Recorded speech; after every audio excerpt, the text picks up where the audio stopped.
तेतरिया कांड मामले में गरजे सौरभ श्रीवास्तव, कंपनी पर भ्रामक प्रचार का आरोप। लातेहार जिला मुख्यालय में तेतरिया कांड कोल परियोजना विवाद को लेकर आयोजित प्रेस वार्ता में झामुमो नेता सौरभ श्रीवास्तव ने कंपनी पर माननीय उच्च न्यायालय के आदेश को तोड़ मरोड़कर पेश करने का आरोप लगाया। उन्होंने कहा कि न्यायालय ने केवल प्रदूषण रोकने के निर्देश दिए हैं, हाईवा परिचालन की अनुमति नहीं। सौरभ ने कहा कि पर्यावरण एवं वन मंत्रालय द्वारा तय 18 शर्तों का पालन नहीं किया गया। वन्य जीव संरक्षण, जल स्रोतों की सुरक्षा और गार्डवाल निर्माण जैसे मुद्दों की अनदेखी कर कंपनी ने केवल मुनाफा कमाया। उन्होंने दावा किया है कि क्षेत्र में धारीदार लकड़बग्घों की मौतें परियोजना की लापरवाही का परिणाम है। उन्होंने आरोप लगाया कि प्रभावित युवाओं के झूठे मुकदमे और जांच एजेंसियों का डर दिखाकर दबाने की कोशिश कर रही है। सौरभ ने कहा कि विस्थापितों और ग्रामीणों के हित में जल्द ही उच्च न्यायालय के नई याचिका दायर की जाएगी तथा दोषी कंपनियों पर कार्रवाई की मांग की जाएगी। लातेहार से राम कुमार की रिपोर्ट। बैठे हैं। मैं इस क्षेत्र का एक युवक जिसने अपनी शिक्षा दीक्षा ठीक ठाक की अपने माता पिता के कुर्बानियों के बल पर। चूंकि अंग्रेजी में यह ऑर्डर है, मैंने इसको इंटरप्रेट किया। हम अपने युवा साथियों के साथ खड़े हैं, एक जननेता होने के नाते भी हम लोग हमेशा यह प्रयास करते हैं, इसलिए मैं यहाँ खड़ा हूँ। लेकिन आपको यह जानकर हैरानी होगी कि पिछले कुछ दिनों से एक और प्रोपेगेंडा मीडिया पर चलाया जा रहा है। यहाँ जितने भी युवा साथी बैठे हैं, कहीं ना कहीं इनको डराने का, धमकाने का प्रयास किया जा रहा है। कंपनी के एक अधिकारी के द्वारा एक वीडियो जारी किया गया। उस वीडियो में यह कहा गया कि जो भी लोग इस परियोजना में अपनी बात रखेंगे, कहीं ना कहीं उनको किसी न किसी तरीके से ईडी और सीबीआई तक की बात कर दी गई, एनआईए तक की बात कर दी गई। आपको देखकर क्या लगता है कि यहाँ बैठे हुए युवक अपने 2 जून की रोटी के लिए, अपने परिवार के भरण पोषण के लिए कोयले का व्यापार करते हैं? और यह बात पूरी तरीके से झारखंड में स्थापित है कि यहाँ का एक एक ढेला कोयला यहाँ के स्थानीय लोगों के लिए, यहाँ के युवाओं के लिए, यहाँ के बच्चों के लिए है। उसके बावजूद इस तरह का डर दिखाना कि आप पर कानूनी कार्रवाई की जाएगी, आपको कोर्ट से नोटिस भेजा जाएगा, आपको जेल भिजवा दिया जाएगा, यह बेहद दुर्भाग्यपूर्ण है। सबसे पहले तो मैं सुपरिटेंडेंट ऑफ पुलिस लातेहार और डीसी लातेहार से यह अपील करता हूं कि जो युवा अपनी बात रख रहे हैं। एक और बात आपको बता दूं कि इसी मिनिस्ट्री ऑफ एनवायरनमेंट का जो आदेश है उसमें एक पॉइंट है, अभी मैं वो पेपर आपके साथ साझा कर दूंगा। और जितनी भी बातें हम कह रहे हैं वह तथ्यों के आधार पर कह रहे हैं और हमारे पास उसके कागज है, प्रमाण है, जो मीडिया को हम जारी करेंगे। उस कंपनी के अधिकारी की तरह नहीं कि सिर्फ कह दिया कि सबको जेल भिजवा देंगे, सब पर कार्रवाई कर देंगे। हम उस तथ्य के साथ यहाँ पर बैठे हैं। उसमें मिनिस्ट्री ऑफ एनवायरनमेंट ने अपने आदेश में यह लिखा है कि अगर इस परियोजना से संबंधित किसी सिंगल व्यक्ति को भी कोई दिक्कत होती है तो हमारे लिए नागरिक सर्वप्रथम है और आप उसकी सूचना मिनिस्ट्री ऑफ एनवायरनमेंट को दें और उस पर अगर सही उचित कार्रवाई नहीं करती है संबंधित एजेंसियां तो परियोजना को नोटिस दिया जाएगा और बंद तक किया जा सकता है। वैसी परिस्थिति में जब ये युवा आवाज उठाते हैं कंपनी के खिलाफ और अपनी मांग रखते हैं, इनकी मांग है कि वहां के लोगों की जीविका चलती है ट्रकों के परिचालन से, सिर्फ उस मांग को रखने के चलते इस तरीके से डराने का प्रयास, धमकाने का प्रयास। कितने युवा डर में हैं, लोगों ने पुलिस से सुरक्षा की मांग की है। अरे साहब, ये वो युवा हैं जो इस परियोजना से न सिर्फ प्रभावित हैं बल्कि मैंने पहले भी अपने वक्तव्यों में कहा है कि इनके पूर्वजों की हड्डियां हैं वो कोयला।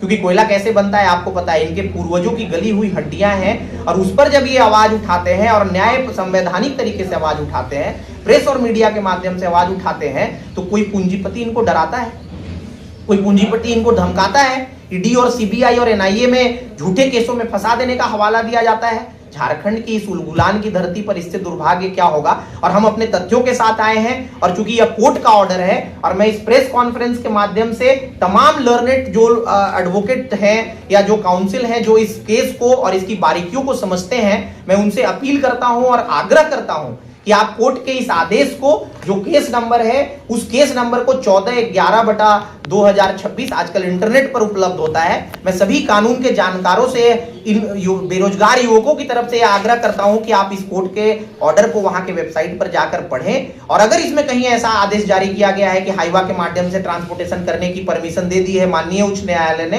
तो हम उसका अक्षरशः पालन करेंगे। लेकिन 2 जून की रोटी का जुगाड़ करने के लिए जो युवा संवैधानिक तरीके से अपनी बातें रख रहे हैं, उनको इस तरीके से डराना, धमकाना, प्रताड़ित करना, ईडी, सीबीआई, एनआईए का डर दिखाना, यह बेहद दुर्भाग्यपूर्ण है। और हम यह मांग करते हैं कि इस तरह की जो कंपनियां हैं जो यहाँ के स्थानीय युवाओं पर इस तरह का दबाव बनाती हैं, जो यहाँ के स्थानीय युवाओं को अपनी मांग रखने के लिए डराती धमकाती हैं, प्रताड़ित करती हैं, उन पर सख्त से सख्त कार्रवाई करें, इनको ब्लैकलिस्ट करने की आवश्यकता है। क्योंकि आखिर यह कोयला है किसके लिए, झारखंड का खनिज संसाधन है किसके लिए, यह यहाँ के युवाओं के लिए है, यहाँ के बच्चों के लिए, यहाँ के विस्थापितों प्रभावितों के लिए है।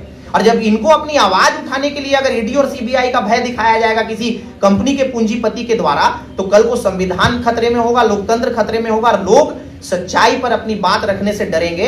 एक राजनेता होने के नाते इन्होंने मुझे आमंत्रित किया और मैं इनकी आवाज बनकर आया हूं। मैं भी इसी क्षेत्र का रहने वाला हूं और यहाँ का युवा हूं। शायद मेरी पढ़ाई थोड़ी बेहतर हो गई इसलिए इस केस को इंटरप्रेट कर पा रहा हूं, लेकिन आप सभी मीडिया के लोगों के माध्यम से मैं उनको आगाह करना चाहता हूं कि यह डराने की धमकाने की रणनीति आपकी नहीं चलेगी।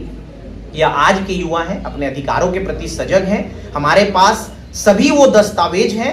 हम प्रयास कर रहे हैं कि हम एक और PIL डालेंगे और इस प्रकार के अत्याचार के खिलाफ, जैसे हमें धमकी दिया गया कि हम आपको कोर्ट तक घसीटेंगे, यहाँ के लोग अपने जान माल की सुरक्षा के लिए चिंतित है साहब, हम भी कोर्ट जाएंगे। जब कोई परियोजना प्रारंभ होती है तो उस समय आपको ministry of environment and forest का क्लियरेंस लेना था और तमाम तरह के क्लियरेंस लेने होते हैं। तो जब तेतरिया खाड़ की यह महत्वाकांक्षी परियोजना शुरू हुई उस समय भी बहुत सारे एनवायरमेंटल क्लियरेंस और भी तरह के परमिशन क्लियरेंस लिए गए। सबसे बड़ी बात है कि अगर यह परियोजना संचालित हो रही है जिससे हजारों परिवारों की जीविका जुड़ी है, तो उन सभी शर्तों को, उन सभी मानकों को मानते हुए ही यह परियोजना चलनी चाहिए थी। अब आपको यह जानकर बहुत हैरानी होगी कि इसमें 18 शर्तें ministry of environment and forest ने रखा था।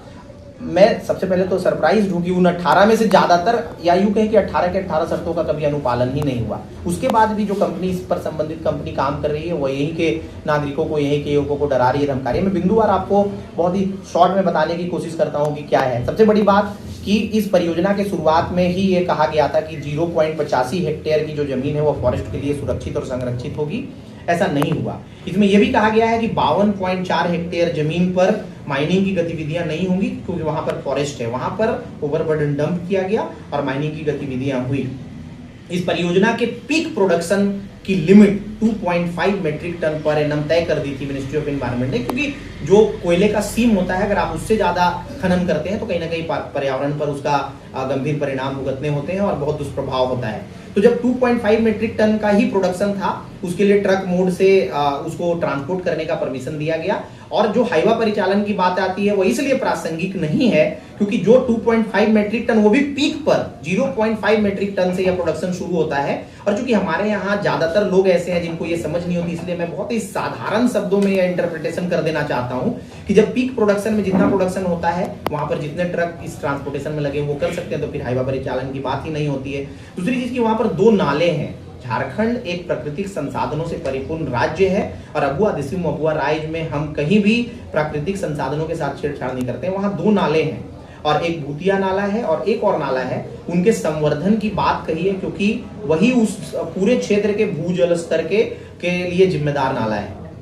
लेकिन अभी तक उन नालों के संरक्षण और संवर्धन के लिए कोई काम नहीं हुआ क्योंकि उसमें उस आदेश में यह कहा गया है कि 1.5 मीटर का ऊंचा गार्ड वाल, ताकि उसमें स्लिटिंग ना हो, वो बनाने की आवश्यकता है। आप सब उस परियोजना में गए हैं लेकिन वहां पर कोई गार्ड वाल नहीं बनाया गया, तो वो भी उस शर्त का उल्लंघन है। दूसरी चीज की वहां पर कैच ड्रेन और सिल्टेशन पॉन्ड की बात कही थी क्योंकि जब आप कोयले का खनन करते हैं तो बहुत तेजी से क्षय होता है वहां पर मिट्टी का, लेकिन वो भी काम वहां पे नहीं हुआ। उसमें चूंकि बहुत ज्यादा प्रोडक्शन नहीं था, 2.5 मेट्रिक टन ही होना था और वो ट्रकों के माध्यम से करना था, लोगों को रोजगार और जीविका देना मुख्य उद्देश्य था इस परियोजना का, इसलिए कभी भी वहां हाईवा परिचालन की बात नहीं है। वो कॉपी मैं भी प्रेस के साथ साझा कर दूंगा। सारे अप्रोच रोड चाहे इंटरनल हो, चाहे कॉलोनी के हो, चाहे परियोजना के अंदर हो, वो सारे काले सड़क होने चाहिए थे, कोलतार के बने हुए।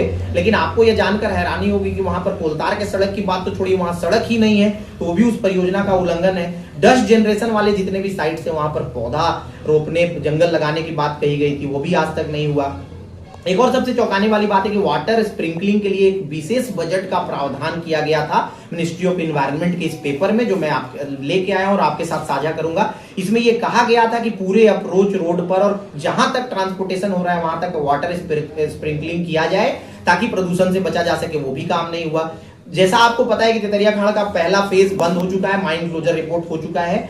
माइन क्लोजर के जो प्लान होते हैं कि माइन क्लोजर के बाद उस जमीन का क्या, उस पूरे क्षेत्र का क्या, वहां पर कितना फॉरेस्टेशन किया जाएगा, वो क्लॉज मिनिस्ट्री ऑफ एनवायरनमेंट ने बहुत सख्ती के साथ अपने इस दस्तावेज में जो जनरल मैनेजर सेंट्रल कोलफील्ड्स को लिखा है उसमें मेंशन किया था, उसका भी अनुपालन नहीं हुआ। आपको एक और बहुत महत्वपूर्ण और बहुत रोचक तथ्य बताता हूं कि यह जो क्षेत्र है उसके इर्द गिर्द बहुत सारे ऐसे वन्य प्राणी हैं जिनके संरक्षण की आवश्यकता है, जिसमें भेड़िया, धारीदार लकड़बग्घा और चिल और गिद्ध वल्चर्स जिसको कहते हैं, उनके लिए विशेष बजट का प्रावधान था।